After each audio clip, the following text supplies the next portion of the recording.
So picture this. You are running late. You reach into your pocket or maybe the bottom of your bag and no keys. Well, the worst feeling. Total panic. Right. Panic instantly sets in. And what is the very first thing you do in that situation? You stop. You freeze. Yeah, you mentally rewind, you start retracing your steps, thinking, okay, I came through the front door, I set the mail on the counter. You're trying to get back to the origin point. Exactly. Yeah. You intuitively know that you have to go back to the exact beginning, to the last known position where you actually held the thing you lost. So you can find it again. Right. It's just basic human nature. Right. But I want you to think about this. What happens when the thing we lost isn't a physical object, but something fundamental to who we are? Like our original innocence. Yes, our uncompromised standing. And worse, what if the exact place we lost it, like the Garden of Eden, is permanently locked and completely inaccessible? You literally can't get back in. You can't. And today's deep dive takes us into exactly that kind of territory. We are looking at this deeply layered sermon by Pastor Stephen Wilhoit from Dwell City Church. It's titled A New Adam. Yeah, A New Adam. And the whole mission of our deep dive today is to explore his central premise, which is that because humanity cannot physically retrace its steps back to that original garden to find what was lost, Jesus essentially does it for us. It's such a profound way to look at it. It really is. So we are going to decode the final chapters of the Gospel of John, specifically looking at John 19, the burial of Jesus, to uncover this hidden, mind-blowing set of parallels between the Garden of Eden and the crucifixion. And this approach, it really reframes how we look at these ancient historical narratives, because often modern readers just approach these accounts as a dry sequence of events. Right, like a police report. Exactly. Just a simple chronological log of an execution and a burial. But when you look beneath the surface of John's account, there is this highly structured literary and theological symmetry at work. It's all very intentional. Very intentional. The end of Jesus' life isn't just an ending. It is deliberately presented as a mirrored reflection of the very beginning of human history. Like a theological breadcrumb trail. Yes. It demonstrates how the steps humanity fumbled in the beginning are being perfectly retraced and corrected. Okay, let's unpack this.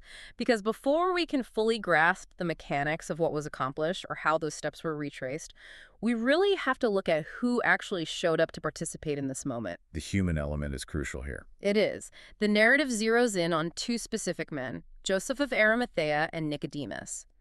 And to really understand the gravity of their actions, I want you to imagine, like, a modern-day corporate whistleblower, but elevate the stakes way higher. Imagine someone sitting on the executive board of an incredibly powerful, influential global entity. Like a massive tech monopoly or something. Yeah, exactly. They possess immense wealth, untouched social standing, and a legacy they've spent decades building. And suddenly they realize the board has orchestrated something profoundly unjust.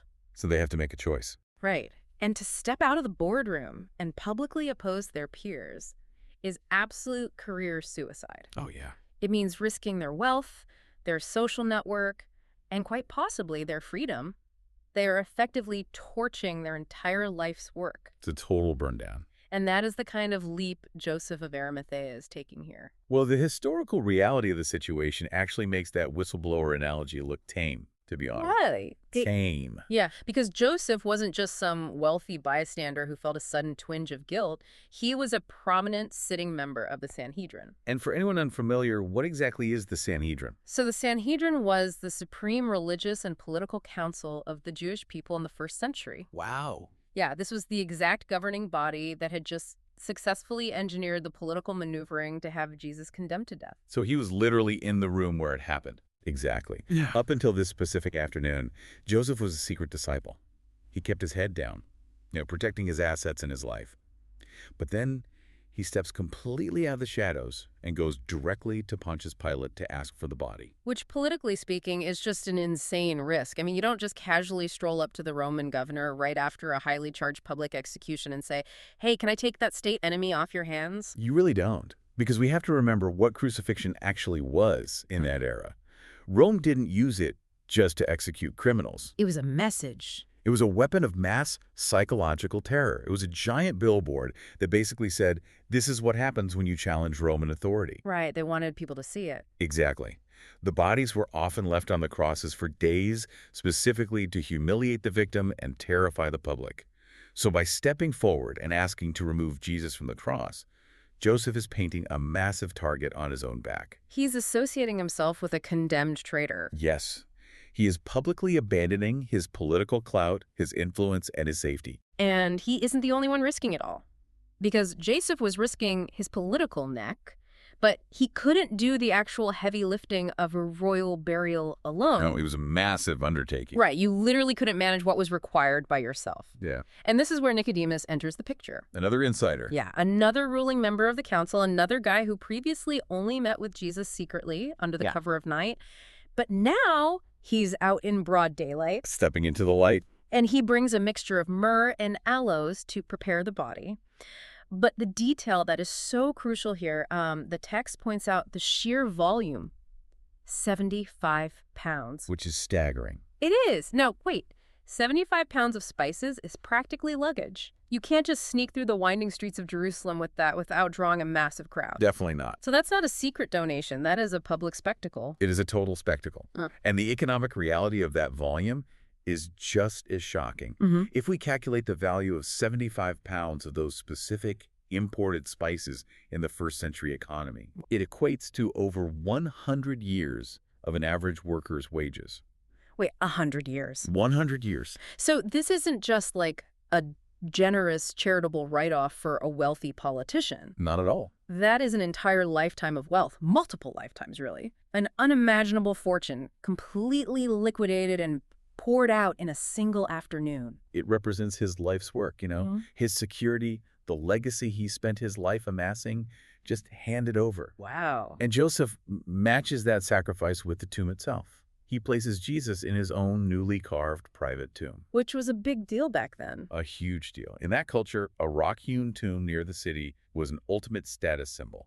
It was the ancestral resting place, the legacy where his family name would be memorialized for generations. And he just gives it away. Both of these powerful men are taking their earthly status, their life's work, and trading it away instantly. So the natural question is why? Why would two pragmatic, politically savvy men suddenly throw away their earthly empires? Right, what changed? Exactly. When you look at their actions, it becomes clear they recognized something profound had shifted. They realized that a new kind of authority had arrived. A new king. Yes, a new king who was stepping in to replace the failed kingship of the very first human. What's fascinating here is if we look closely at the framework, the contrast between the first Adam in the Garden of Eden and Jesus is just stark. How so? Well, in the original Genesis design, Adam and Eve weren't just gardeners. They were designed to be vice-regents. Vice-regents? Yeah. In the ancient Near East, a vice-regent was a king who ruled on behalf of a higher sovereign.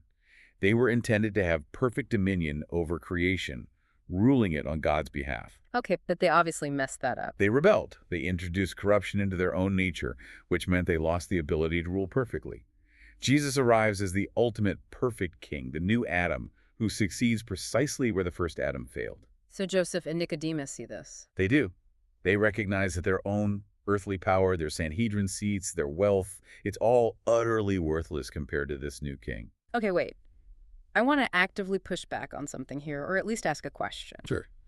I want to connect a dot about the myrrh. Nicodemus brings an ocean of myrrh to the burial. But myrrh immediately makes me think of the nativity, the Christmas story. Right, the wise men. Yeah, didn't Jesus receive myrrh at his birth from the wise men? He did, yes. It's a brilliant literary bookend. Oh, wow. The gifts at his birth gold, frankincense, and myrrh were historically fit for royalty. They were kingly gifts acknowledging the arrival of a king. Okay, that makes sense. But here's the crazy part about that bookend. At his birth, he was given enough spices for a baby. At his death, Nicodemus brings enough to bury an entire royal dynasty. 100 years worth. Exactly. That 75 pounds wasn't just an overly emotional gesture of affection. That specific volume was a custom reserved exclusively for burying a king. So it's a statement. The narrative is shouting that this is not just the burial of a controversial street preacher. This is the burial of the true king of humanity. I love that. The kingly bookends of his life on earth. So if we follow this logic, if Jesus is the new king stepping in to replace the first Adam, then a king needs a domain. Right, a kingdom. And this is where we see that this new king's domain is an intentional mirror of Adam's original home. John chapter 19 explicitly gives us two geographical details. Jesus was crucified and buried in a garden, and he was placed in a new tomb. One where no one had ever been laid. Exactly, and the text points out this incredible poetic symmetry.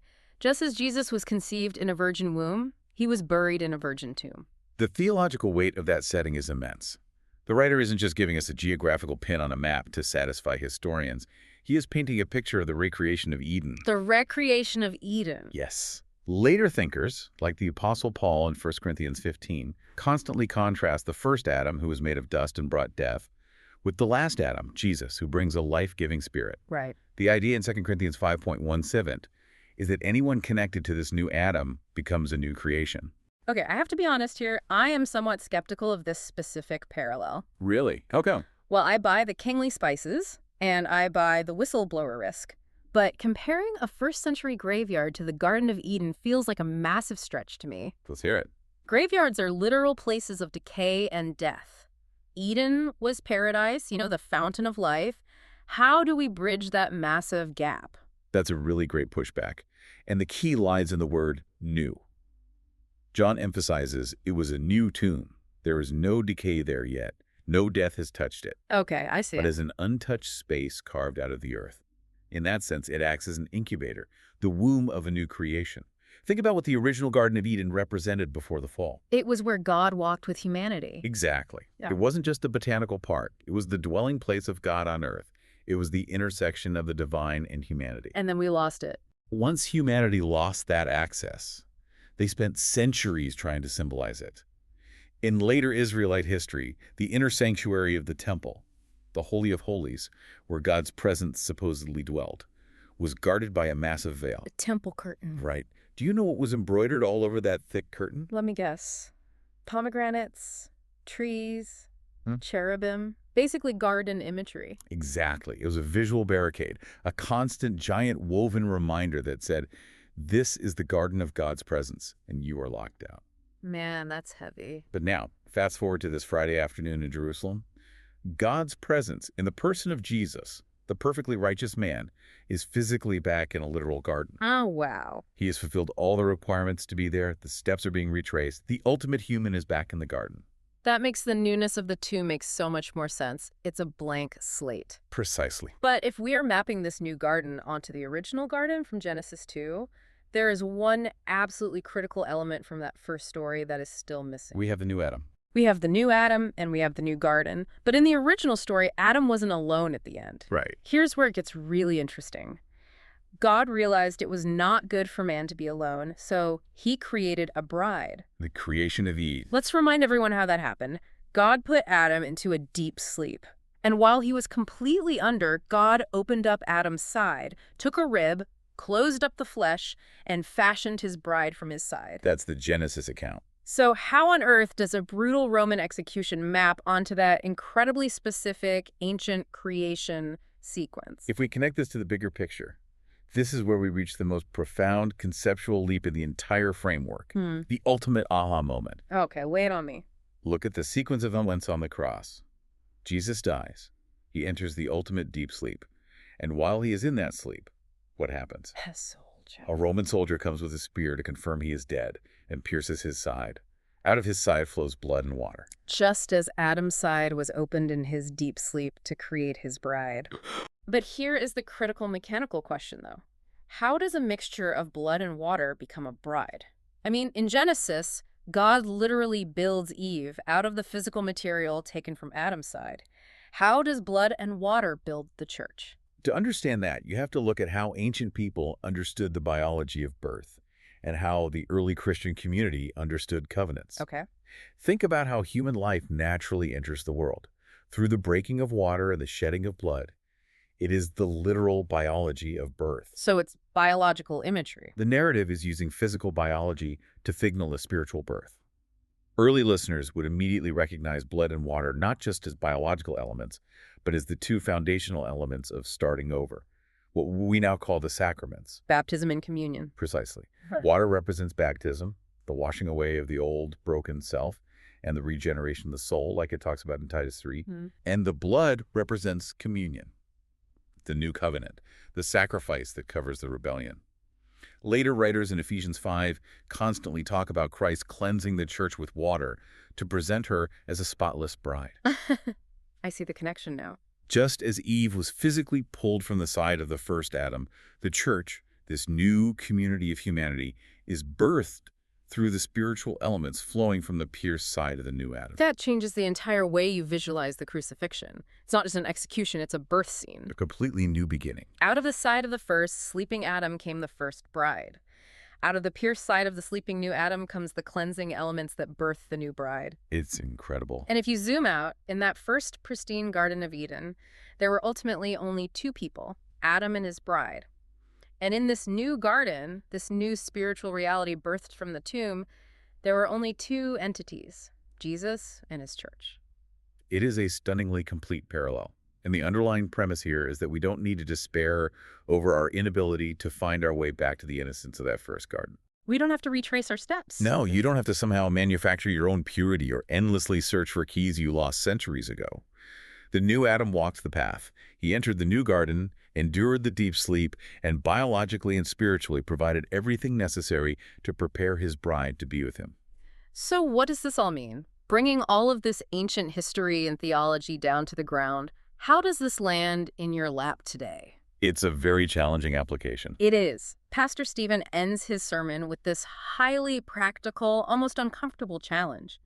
It forces you to look at the mechanics of your own life and ask, what parts of your world are you still trying to be the king over? Yeah. Like Joseph and Nicodemus before their realization, are you desperately clinging to your own status, managing your own optics, hiding in the shadows because you are terrified of losing control? Trying to hold on to a throne that isn't yours.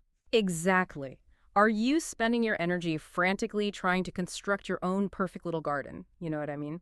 Storing up your own treasures, trying to manufacture a safe, isolated life where you are the sole provider and protector. Because the profound reality presented here is that the new garden isn't yours to build. Right. It belongs to the new king. He's the one who has made all the preparations. The invitation is to stop striving for a throne that was never yours, to stop trying to retrace steps you physically cannot retrace, and to simply rest in the heavy lifting the new king has already completed. It requires a massive psychological shift. It's moving from a posture of constant achieving to a posture of receiving. Which is hard for us. Very hard. It demands a surrender of autonomy, acknowledging that our modern attempts to rule our own lives are often just as compromised and broken as the first Adam's attempt. And that leaves us with one final thought to mull over, something for you to explore on your own that builds on the architecture of everything we've talked about today. Let's hear it. If you know the original story of Genesis, you know it ends with a door slamming shut. Humanity is driven out of the garden, and God places a cherubim with a flaming sword flashing back and forth to guard the way to the tree of life. The ultimate barrier. The original do not enter sign. But think about this. If the new Adam has truly triumphed in the new garden, if he endured the deep sleep, conquered the decay of the new tomb, and birthed his new bride, what does that suggest about the ultimate removal of that barrier? Wow. Are we right now living in the space between that flaming sword finally being lowered and the gates of the garden being thrown completely wide open? That is a powerful question. The keys aren't lost anymore. You don't have to endlessly retrace your steps in a panic. The door has already been unlocked from the inside. Thank you so much for joining us on this deep dive. Keep questioning, keep exploring, and we'll see you next time.